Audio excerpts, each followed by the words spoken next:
हमारे हिंदुस्तान में सोना क्या है? संस्कार है, संस्कृति है और संपत्ति भी। शादी ब्याह में अमीर हो या गरीब सब अपनी अपनी हैसियत के हिसाब से सोना खरीदते हैं, क्योंकि यहाँ सोना शुभ माना जाता है। पाकिस्तान, नेपाल, बांग्लादेश और मिडिल ईस्ट के देशों में सोने के लिए लोग पागल हैं। हर शुभ मुहूर्त में सोना खरीदना जरूरी माना जाता है। भारत में अगर कोई शादी ब्याह हो और सोने के गहने ना दिखे तो लोगों को लगता है कि कुछ अधूरा रह गया। यहाँ सोना सिर्फ ज्वेलरी नहीं बल्कि इमोशन, स्टेटस, परंपरा और सिक्योरिटी का प्रतीक भी माना जाता है। लेकिन भारत से करीब 7,000 किलोमीटर दूर कई देश ऐसे हैं जहाँ लोग सोना खरीदने में दिलचस्पी नहीं दिखाते। दुनिया में कुछ ऐसे देश भी हैं जहाँ अगर कोई इंसान बहुत ज्यादा सोना पहनकर बाहर निकल जाए तो लोग उससे प्रभावित होने की बजाय असहज महसूस करने लगते हैं। वे सोने को अहमियत तक नहीं देते हैं। ऐसे देशों में लोगों को गोल्ड से एलर्जी है। एक तरफ भारत दुनिया का सबसे ज्यादा सोना खरीदने वालों में शामिल है और दूसरे तरफ है वो देश जहां सोना पहनना ही खराब माना जाता है। क्यों स्कैंडिनेवियाई देशों में सोना पहनना पसंद नहीं किया जाता? यहाँ के लोगों को गोल्ड से एलर्जी है।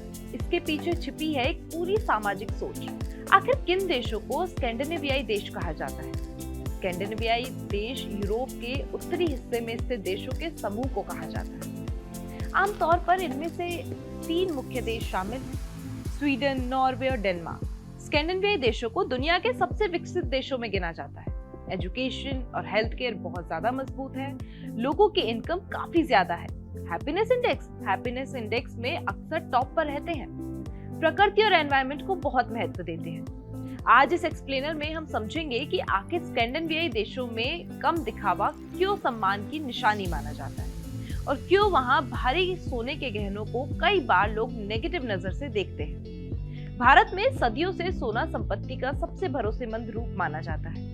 पुराने समय में बैंकिंग सिस्टम इतना मजबूत नहीं था। ऐसे में परिवार अपनी बचत को सोने के रूप में रखते थे और यही वजह है कि आज भी भारतीय परिवारों में गोल्ड को इमरजेंसी फंड माना जाता है। शादी में बेटी को सोना देना सामाजिक जिम्मेदारी जैसा समझा जाता है।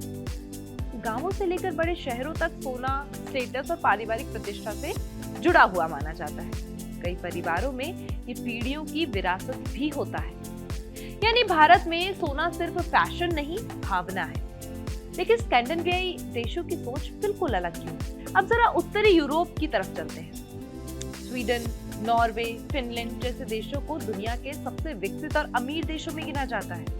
यहाँ रहने वाले लोगों के पास पैसे की कोई कमी नहीं होती, लेकिन फिर भी वहाँ लोग महंगे महंगे गहने, शो ऑफ से दूरी बनाकर रखते हैं। क्यों? इसके पीछे सबसे बड़ी वजह है सोशल इक्वालिटी, यानी सामाजिक समानता। इन देशों में बचपन से लोगों को सिखाया जाता है कि कोई भी व्यक्ति खुद को दूसरों से ऊपर दिखाने की कोशिश नहीं करेगा। समाज में हर व्यक्ति बराबर है, इसलिए वहाँ बहुत ज्यादा लग्जरी दिखाना कई बार लोगों को असहज महसूस करा सकता है कि सामने वाला खुद को दूसरों से बेहतर साबित करना चाहता है। यानी वहाँ सादगी को सभ्यता और परिपक्वता की निशानी माना जाता है। क्या है जानटे लॉ, जिसकी वजह से बदली है ये पूरी की पूरी लाइफस्टाइल।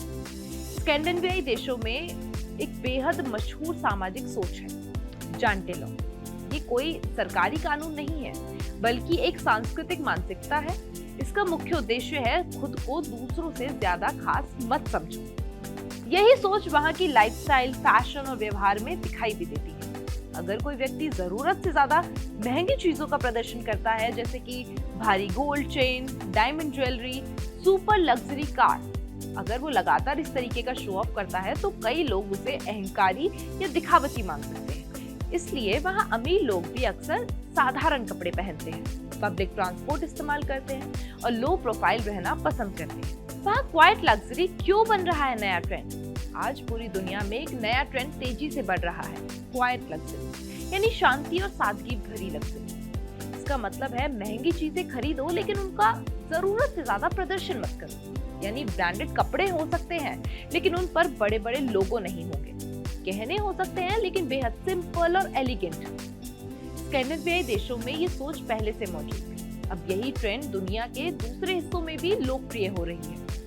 कई इंटरनेशनल सेलिब्रिटीज और बिजनेस लीडर्स भी अब मिनिमल फैशन अपनाते दिखाई देते हैं, क्योंकि अब असली क्लास को कम दिखावे से जोड़कर देखा जाता है। क्या वहाँ सोना पहनना गलत है या गैरकानूनी है? बताती हूँ।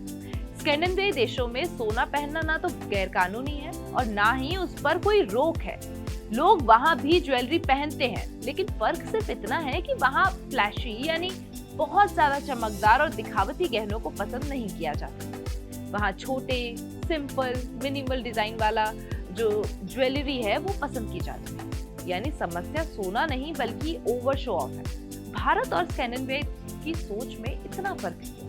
इसका जवाब दोनों समाजों के इतिहास में छिपा है। भारत लंबे समय तक आर्थिक अस्थिरता, सामाजिक वर्गों और पारिवारिक परंपराओं से जुड़ा रहा। वहाँ सोना सुरक्षा और सम्मान का प्रतीक बन गया।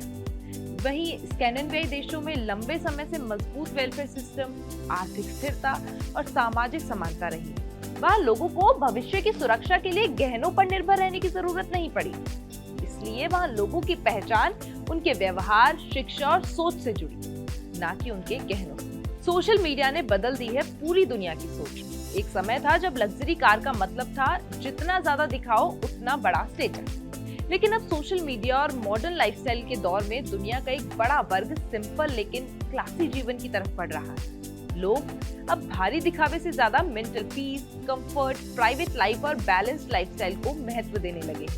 यानी आने वाले समय में लग्जरी की परिभाषा बदल सकती है। भारत में सोना परंपरा, भावनाओं और आर्थिक सुरक्षा का प्रतीक है। वहीं स्कैंडिनेवियन देशों में सादगी, समानता, लो प्रोफाइल लाइफस्टाइल को ज्यादा सम्मान दिया जाता है। दोनों सोच अपने अपने इतिहास और संस्कृति से निकली। इसलिए कहना गलत होगा कि वहाँ सोना खराब माना जाता है।